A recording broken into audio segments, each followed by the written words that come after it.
नमस्कार, आपके साथ मैं हूं स्तेश नैन मोर। बुलेटिन की शुरुआत करेंगे बड़ी खबर के साथ। ऊना से बड़ी खबर, जहां ऊना के हरोली में एक युवक कोरोना पॉजिटिव मिला है। कुछ दिन पहले ही महाराष्ट्र से चंडीगढ़ पहुंचा था और चंडीगढ़ से एक युवक के साथ घर आया था। स्वास्थ्य विभाग ने युवक को क्वारंटीन सेंटर भेज दिया है। 13 मई को ही सैंपल लिए गए थे। आज रिपोर्ट आई है जो कि पॉजिटिव निकली। युवक के संपर्क में आए लोगों की तलाश शुरू हो गई है। ऊना के हरोली में एक युवक में कोरोना की पुष्टि हुई है। कुछ दिन पहले ही ये युवक महाराष्ट्र से चंडीगढ़ आया था और चंडीगढ़ से एक अन्य युवक के साथ घर लौटा था।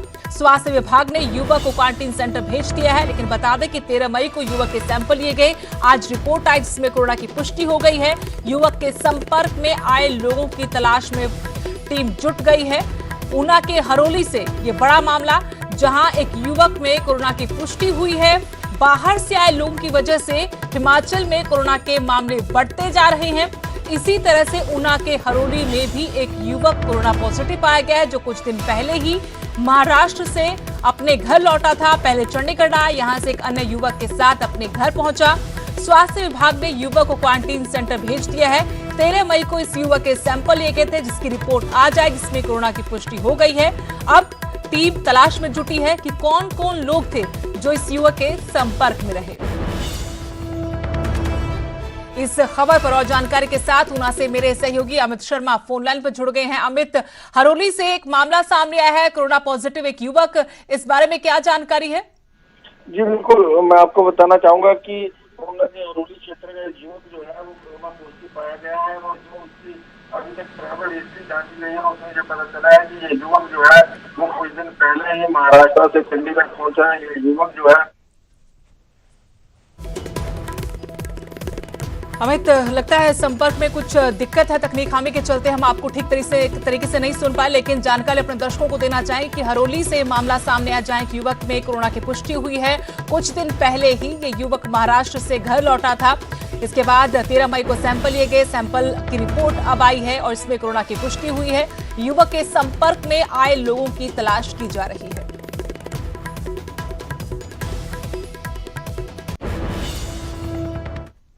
अब हरियाणा से बड़ी खबर। हरियाणा में कोरोना के 5 नए मामले सामने आए हैं। अब तक 823 कुल मरीज। जी हां, कोरोना से 2 और मरीजों की मौत हुई है। अब तक 13 लोगों की जान गई है। फरीदाबाद में 17 साल की पीड़ित लड़की की जिसे ब्लड कैंसर भी था, उसकी मौत हुई है। मौत के बाद कोरोना की पुष्टि हुई है। फरीदाबाद में 5वीं मौत है। इसी के साथ सोनीपत में कोरोना से 75 साल की बुजुर्ग महिला की भी मौत हुई है। दमा की बीमारी के चलते अस्पताल में बुजुर्ग को भर्ती कराया गया था। पंचकुला और कैथल से 2-2, जबकि दादरी से एक नया केस भी सामने आया है। आंकड़ा हरियाणा में भी बढ़ता जा रहा है। कुल संख्या अब तक 823 पॉजिटिव मामलों की। 439 मरीज अब तक ठीक भी हुए हैं, लेकिन 13 लोगों को अपनी जान भी गंवानी पड़ गई। 5 नए मामले कोरोना के हरियाणा से सामने आए हैं। 823 ये आंकड़ा हो गया है। कोरोना से 2 और मरीजों की मौत हुई है। अब तक कुल 13 लोगों की जान गई है। फरीदाबाद में 17 साल की लड़की की मौत हुई है, लेकिन बताया गया है कि वो ब्लड कैंसर से भी पीड़ित थी। मौत के बाद कोरोना की पुष्टि हुई है। फरीदाबाद में 5वीं मौत है। सोनीपत में 75 साल की बुजुर्ग महिला की भी मौत हुई है, लेकिन बताया गया है कि महिला दमा की बीमारी से ग्रसित थी। इसे अस्पताल में भर्ती कराया गया था। पंचकुला कैथल से 2-2, जबकि दादरी से एक नया मामला सामने आया है।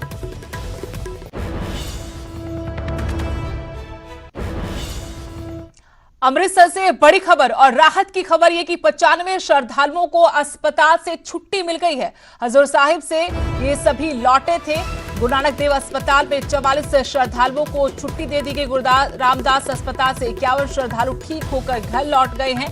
बड़ी राहत की बात कि जिन श्रद्धालुओं को कोरोना की पुष्टि होने के बाद यहां रखा गया था, उनको छुट्टी दे दी गई है। रिपोर्ट नेगेटिव आई है। हजूर साहब से ये 95 श्रद्धालु लौटे थे।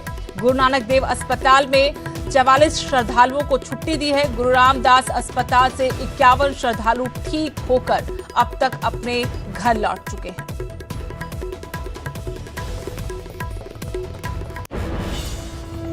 ਹਜ਼ੂਰ ਸਾਹਿਬ ਤੋਂ ਪਰਤੇ ਸ਼ਰਧਾਲੂਆਂ ਨੂੰ ਕੋਰੋਨਾ ਪੋਜ਼ਿਟਿਵ ਹੋਣ ਤੋਂ ਬਾਅਦ ਬਹੁਤ ਸਾਰੇ ਸਵਾਲ ਸਰਕਾਰ ਤੇ ਵੀ ਖੜੇ ਹੋ ਰਹੇ ਸਨ, ਪਰ ਅੱਜ ਇੱਕ ਚੰਗੀ ਤੇ ਰਾਹਤ ਦੇਣ ਵਾਲੀ ਖਬਰ ਹੈ ਕਿ ਹਜ਼ੂਰ ਸਾਹਿਬ ਤੋਂ ਪਰਤੇ ਸ਼ਰਧਾਲੂ ਜੋ ਕਿ ਅੰਮ੍ਰਿਤਸਰ ਦੇ ਸ੍ਰੀ ਗੁਰੂ ਰਾਮਦਾਸ ਹਸਪੀਟਲ ਦੇ ਵਿੱਚ ਐਡਮਿਟ ਸਨ ਔਰ ਅੱਜ ਉਹਨਾਂ ਨੂੰ ਨੈਗੇਟਿਵ ਆਉਣ ਤੋਂ ਬਾਅਦ ਜੋ ਹੈ ਡਿਸਚਾਰਜ ਕੀਤਾ ਜਾ ਰਿਹਾ ਔਰ ਬਕਾਇਦਾ ਜੋ ਐਸਜੀਪੀਸੀ ਦੇ ਨੁਮਾਇੰਦੇ ਪਹੁੰਚੇ ਨੇ ਇੱਥੇ ਉਹਨਾਂ ਵੱਲੋਂ ਇਹਨਾਂ ਦਾ ਸਨਮਾਨ ਵੀ ਕੀਤਾ ਜਾ ਰਿਹਾ। ਤਾਂ ਤੁਸੀਂ ਦੇਖ ਸਕਦੇ ਹੋ ਕਿ ਛੋਟੇ ਬੱਚੇ, ਬਜ਼ੁਰਗ ਔਰ ਨੌਜਵਾਨ ਜਿਹੜੇ ਕਿ ਹਜ਼ੂਰ ਸਾਹਿਬ ਦਰਸ਼ਨਾਂ ਦੇ ਲਈ ਗਏ ਸਨ ਔਰ ਕੁੱਲ 71 ਜਿਹੜੇ ਮਰੀਜ਼ ਸੀ ਪੋਜ਼ਿਟਿਵ ਉਹਨਾਂ ਨੂੰ ਸ੍ਰੀ ਗੁਰੂ ਰਾਮਦਾਸ ਹਸਪੀਟਲ ਦੇ ਵਿੱਚ ਭਰਤੀ ਕਰਵਾਇਆ ਗਿਆ ਸੀ ਔਰ ਇੱਥੇ ਹੀ ਇਹਨਾਂ ਦੀ ਦੇਖਰੇਖ ਕੀਤੀ ਜਾ ਰਹੀ ਸੀ।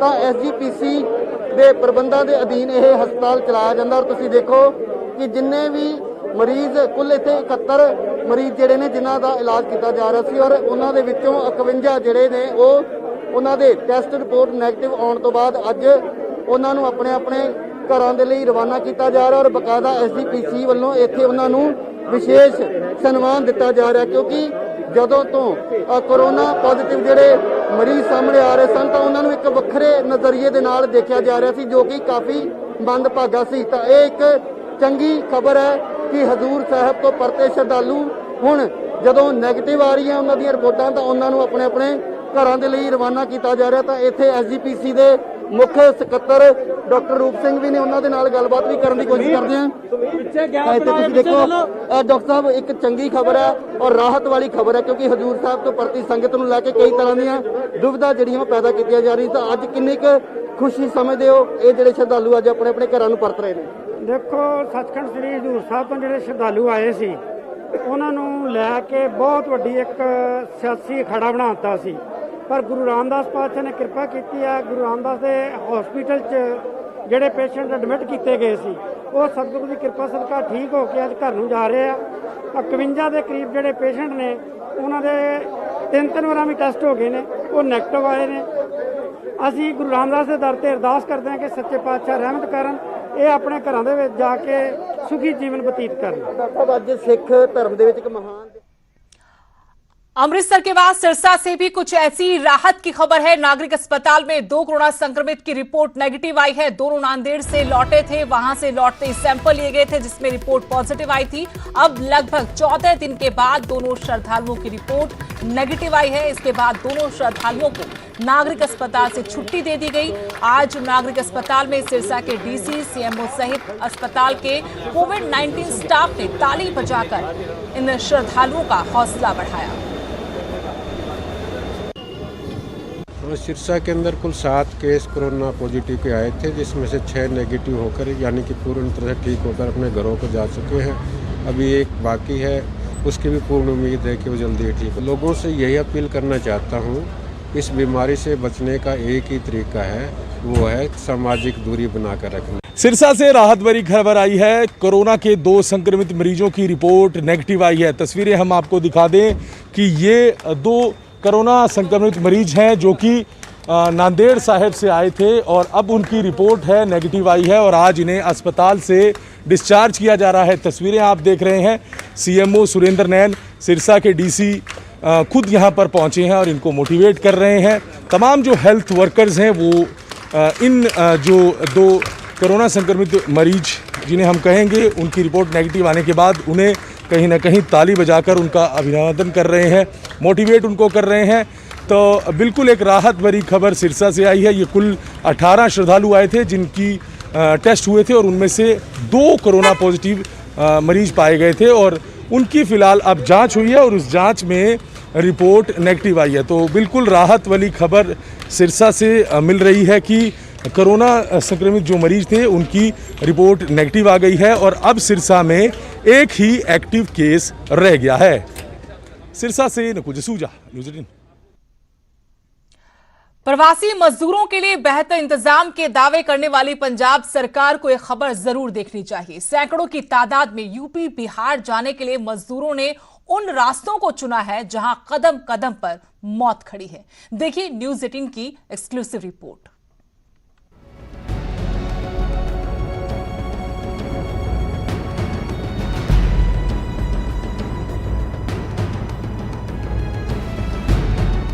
जिस शहर में रोजी रोटी कमाने आए उस शहर से घर वापसी के लिए ऐसी जद्दोजहद करनी पड़ेगी, सपने में भी कभी इन प्रवासी मजदूरों ने सोचा नहीं होगा।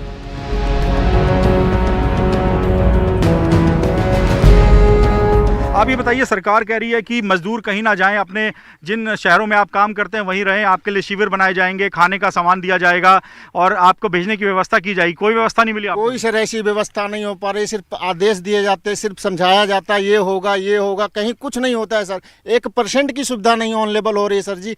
15 दिन से हम लोग जब बिल्कुल बेबस हो गए तब हम लोग को अपना स्थान छोड़ना पड़ा। रजिस्ट्रेशन करवाया? पंजाब सरकार कह रही है रजिस्टर कराइए, ट्रेनें चलेंगी। जी सर, मेरे पास बैक डेट 15 दिन का है, हमारे पास डिटेल है सर।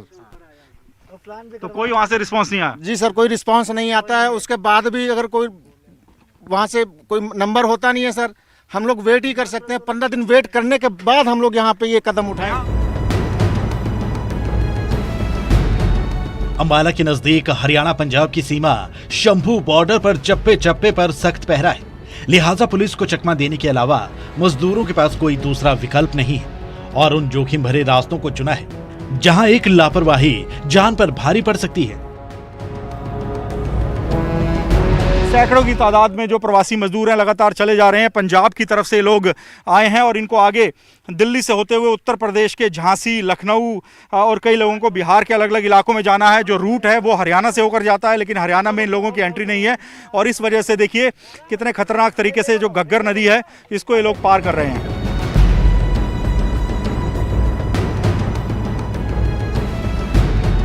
पंजाब के आनंदपुर साहिब से बड़ी तादाद में प्रवासी मजदूर यूपी बिहार के लिए पैदल ही निकल पड़े हैं। इनमें महिलाओं से लेकर छोटे छोटे बच्चे भी शामिल हैं।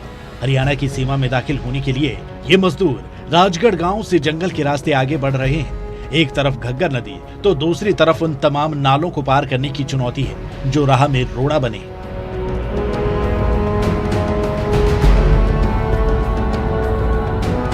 हाईवे पर पुलिस एक राज्य से दूसरे राज्य जाने से रोक रही है, तो इस तरह से खेतों से ये लोग पैदल ही चले जा रहे हैं और रास्ते में अगर कोई नदी आती है, नहर आती है, उसको भी पार करके लोग लगातार गुजर रहे हैं, जाना चाह रहे हैं अपनों तक, अपने घर। कहाँ से आ रहे हैं आप लोग? लुधियाना से, जोधेवाला बस्ती से। लुधियाना से पैदल ही चल के आ रहे हैं आप लोग? हाँ जी। कितने दिन हो गए पैदल चलते हुए? 2 दिन हो गए। 2 दिन से हो गए। तो 2 दिन से लगातार ऐसे ही सामान लेके चल रहे हैं? हाँ सर। तो हाईवे से क्यों नहीं आ रहे? आपके खेतों में से क्यों आ रहे हैं? हाईवे से वहाँ सर बोल रहे हैं कि पुलिस वाला पकड़ के विदा कर देते हैं हम लोग, इसीलिए हम लोग इधर पकड़ के चले जाते हैं। तो आप खेतों में से आ रहे हैं? हम लोग इतना दूर आ गए हैं, फिर वापस जाएंगे। इससे अच्छा है जो मरते उड़ते जैसे भी जाना होगा, भूखा जाएंगे तो भूखा जाएंगे।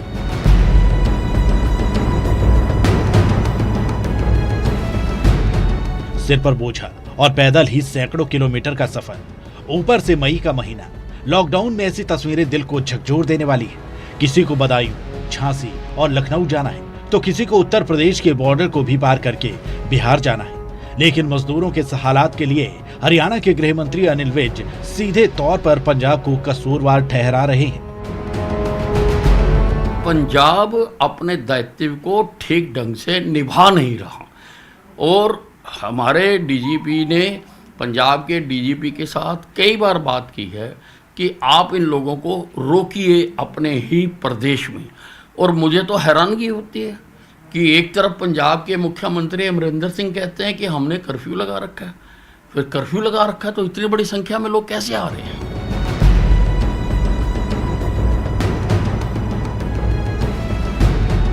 इसमें कोई दो राय नहीं कि पंजाब सरकार प्रवासी मजदूरों के पलायन को रोकने में नाकाम साबित हुई है। लेकिन क्या पंजाब, क्या हरियाणा और क्या हिमाचल, देश भर के प्रवासी मजदूरों की यही हालत है। सरकार ने जैसे उन्हें उनके हाल पर छोड़ दिया, लेकिन ऐसी तस्वीरें देखकर अब नींद से जागने की जरूरत है। ये लोग अपने घर पहुंचना चाहते हैं, जहां ये काम करते थे वहां पर रोजगार नहीं है, जहां रहते थे उन जगहों का किराया नहीं दे सकते, ऐसे में सड़क पर आ गए हैं। तो अब इनको लगता है कि पैदल ही धीरे धीरे चलकर अपनी मंजिल तक पहुंचा जाए। उत्तर प्रदेश के ज़्यादातर लोग हैं जो कि चलना शुरू हुए हैं पंजाब से और पहुंचना चाहते हैं अपने घरों तक, और ये यात्रा लगातार इनकी जारी है। रास्ते में कहीं पर इनको खाने के लिए लंगर मिल जाए, पानी मिल जाए तो ये लोग वो खाते हैं और उसके बाद फिर आगे चलना शुरू कर देते हैं। हरियाणा के अंबाला से कैमरामैन चमन के साथ मोहित मल्होत्रा, न्यूज़ 18 इंडिया। और अब गुरुग्राम से बड़ी खबर, जहां 1200 मजदूरों को बिहार भेजा गया। स्पेशल ट्रेन से मजदूरों को बिहार भेजा है। रेलवे पुलिस और गुरुग्राम पुलिस के जवानों ने तालियां बजाकर इन्हें रवाना किया, तो वहीं मजदूरों ने भी भारत माता की जय के नारे लगाए, साथ ही पुलिस जवानों के लिए तालियां बजाई। स्पेशल ट्रेनों के जरिए अब जो लोग अपने घर वापस जाना चाहते हैं उनके वापस जाने का इंतजाम किया जा रहा है। इसी कड़ी में गुरुग्राम से 1200 मजदूरों को बिहार के लिए रवाना किया गया। रेलवे पुलिस और गुरुग्राम पुलिस के जवानों ने तालियां बजाकर इन 1200 मजदूरों को रवाना किया, तो वहीं मजदूरों ने भी भारत माता की जय के नारे लगाए, साथ ही पुलिस जवानों के लिए तालियां बजाई। गुरुग्राम से बिहार जाने वाले मजदूरों के लिए आज राहत की खबर है और 1200 मजदूर अब यहां से गुरुग्राम से दरभंगा की तरफ इस स्पेशल ट्रेन के जरिए रवाना होंगे। आप खुद देख सकते हो कि ट्रेन जो है गुरुग्राम रेलवे स्टेशन पर है और इसमें तकरीबन 1200 जो प्रवासी मजदूर थे जो कि बिहार के रहने वाले थे, उन्होंने ऑनलाइन अप्लाई किया था और उसके बाद सरकार ने इनकी व्यवस्था की थी और अब ये लोग, इनके लिए राहत की खबर है क्योंकि लगातार जो लोग फंसे हुए थे वो मांग कर रहे थे, डिमांड कर रहे थे कि उनको अपने घर जाना है। हालांकि कुछ यात्री भी हमारे साथ मौजूद है, उनसे भी जान लेते। भाई, आप गुरुग्राम कब से रह रहे थे और क्या काम कर रहे थे? सर लुधियाना में रहते थे सर, कंपनी में काम करते थे किंग कास्पोर्ट में। वो बंद हो गया अचानक और हम लोग के पास खाना पैसा वैसा खाने के ख़त्म हो गया, इसलिए हम लोग वहाँ से सोच होंगे पैसे से। आप कितने दिन से ट्राई कर रहे थे, कोशिश कर रहे थे घर जाने के लिए? घर जाने के लिए सर हम लोग 22 तारीख को निकले थे घर, वहाँ से 21 तारीख को। 1 महीना हो गया आज हम लोग के। कहाँ हो गया 1 महीना? हरियाणा में सर। 23 दिन हो गया टोटल हरियाणा में। 23 दिन पर हम लोग आज ट्रेन में बैठे हैं सर। काफ़ी लंबे समय से ये लोग कोशिश कर रहे थे अपने घर जाने की तरफ और अब इनके लिए एक स्पेशल ट्रेन जो है वो यहाँ से रवाना होगी कुछ ही देर में। हालांकि राहत की बात इन मजदूरों की है क्योंकि लंबे समय से कोशिश कर रहे थे और अपने घर जाने की इच्छा जता रहे थे। हालांकि लोगों का ये भी कहना है कि अगर सब कुछ ठीक ठाक रहा तो जल्द ही ये लोग वापस आएंगे क्योंकि जो काम धंधा है वो फिलहाल इनका बंद हो चुका है और इस काम धंधे बंद होने की वजह से ये लोग अपने घर की तरफ जा रहे हैं। भाई, आपसे जानना चाहूँगा कितने दिन से आप कोशिश कर रहे थे और क्या कुछ पैसा वैसा भी आपने दिया है? नहीं सर, पैसा नहीं देना पड़ा सर, लेकिन मैं सरकार की इस कदम को सराहनीय मानता हूँ जो कि हम लोग इस सेवा के लिए दिया। तो देखिए, लगातार अब जो ट्रेन है वो यहाँ से चली गई है और यहाँ जो रेलवे पुलिस के जो कर्मचारी थे, जवान थे, साथ ही साथ गुरुग्राम पुलिस के जो जवान हैं वो इन प्रवासी मजदूरों का ताली बजाकर उनको यहाँ से रवाना कर रहे हैं और उनका जो उत्साह है वो ये जो पुलिसकर्मी हैं ये यहाँ से बढ़ा रहे हैं और ताली बजाकर इन लोगों का जो है शुक्रिया अदा कर रहे हैं कि किस तरह से उन्होंने गुरुग्राम में शांति बना के रखी। कोरोना की वजह से देश में जहां तमाम उद्योगों पर खतरा मंडरा रहा है, वहीं अब लॉकडाउन में कुछ ढील मिलने के बाद एक उम्मीद भी जगी है। एक बार फिर से फैक्ट्रियों में कामकाज शुरू हो रहा है, लेकिन कुछ नियमों के साथ, जिससे लोगों पर मंडरा रहा रोजगार का संकट कम होने की उम्मीद है।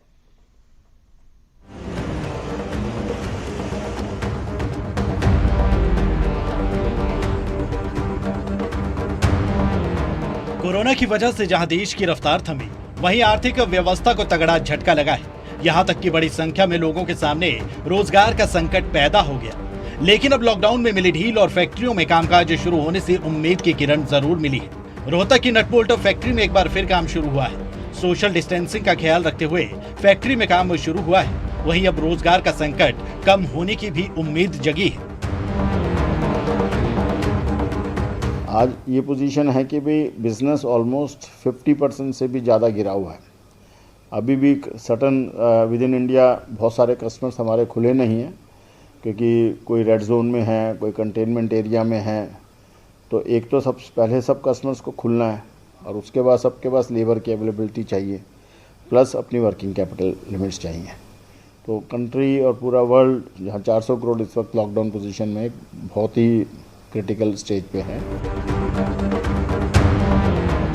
सरकार के सामने एक तरफ लोगों की जान बचाने तो दूसरी तरफ अर्थव्यवस्था को पटरी पर लाने की चुनौती है और इन दोनों चुनौतियों से पार पाने के लिए अब लॉकडाउन में ढील और फैक्ट्रियों में उत्पादन की शुरुआत की गई है, लेकिन सोशल डिस्टेंसिंग का पालन करते हुए, ताकि लोगों का रोजगार भी चलता रहे और कोरोना वायरस का संक्रमण भी न फैले। बहरहाल आम इंसान के साथ साथ उद्योगपतियों में भी अब एक नई उम्मीद जरूर है कि जल्द अब पहले की तरह सामान्य हो जाएगा। धीरेन्द्र चौधरी, न्यूज़ 18, रोहतक।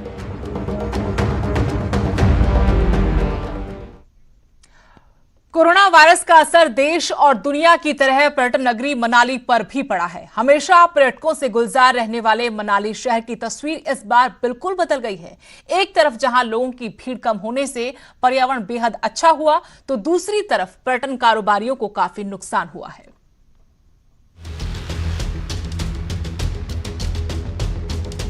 अपनी खूबसूरती, मौसम, हंसी वादियों से पर्यटन नगरी मनाली अब भी गुलजार है, लेकिन बिल्कुल सूनी। न पहले की तरह पर्यटकों की रौनक, न मॉल रोड पर लोगों की चहल पहल। जहां नई शादीशुदा जोड़े, युवाओं के झुंड होते थे, हर उस जगह पर अब सिर्फ सन्नाटा है, सूनापन है। कोरोना का डर और फिर लॉकडाउन का असर ऐसा हुआ कि मनाली के पर्यटन कारोबार को तगड़ा झटका लगा है। कभी किसी भी हालात में जहां पर्यटकों की कमी नहीं होती थी, वहां एक अनदेखे वायरस की वजह से सूनापन आ गया।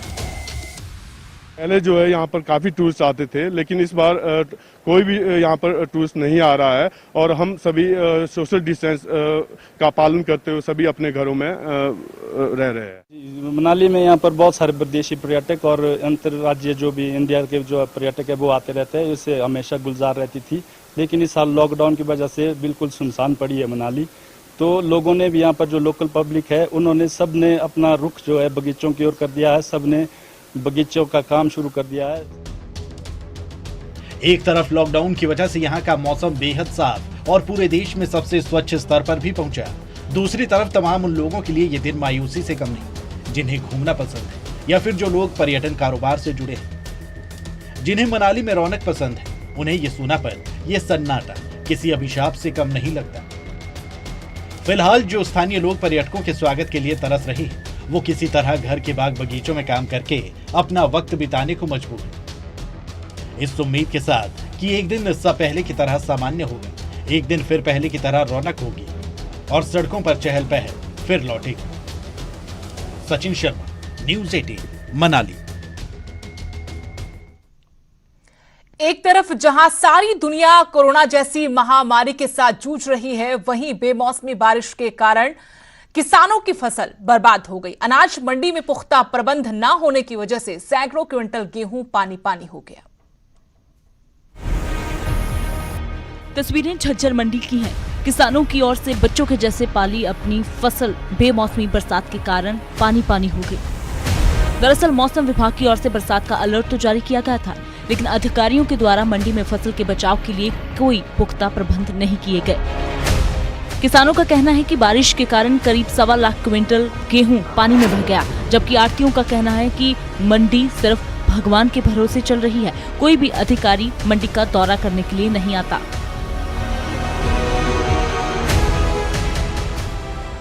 नहीं तो जमींदार की पेमेंट गिरने दे रहा प्रशासन, नहीं कोई ट्रक की व्यवस्था हो रही ढंग की, नहीं मतलब माल उठने की व्यवस्था हो रही है। बस न्यू हक आड़ती के गढ़ में फांसी गालनी थी, वह गाल की ना।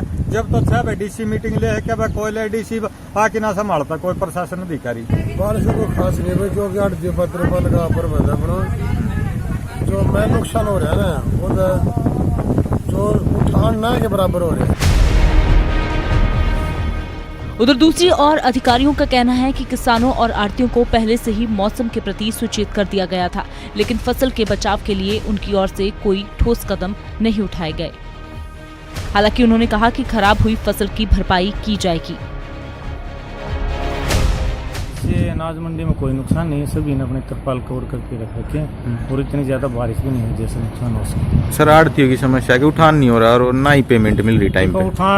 उठान धीमी गति से, इसके बारे हम समय समय पर डीएफएससी को भी लेटर लिखते रहते हैं, क्योंकि मजदूरों के कारण भी उठान में थोड़ी समस्या आ रही है। विभाग की लापरवाही और बरसात के कारण किसानों का सोना पानी हो गया। किसानों की मेहनत की भरपाई तो होनी ही चाहिए और मंडियों में फसल के बचाव के लिए प्रबंध भी। झज्जर से प्रदीप धनखड़, न्यूज़ 18।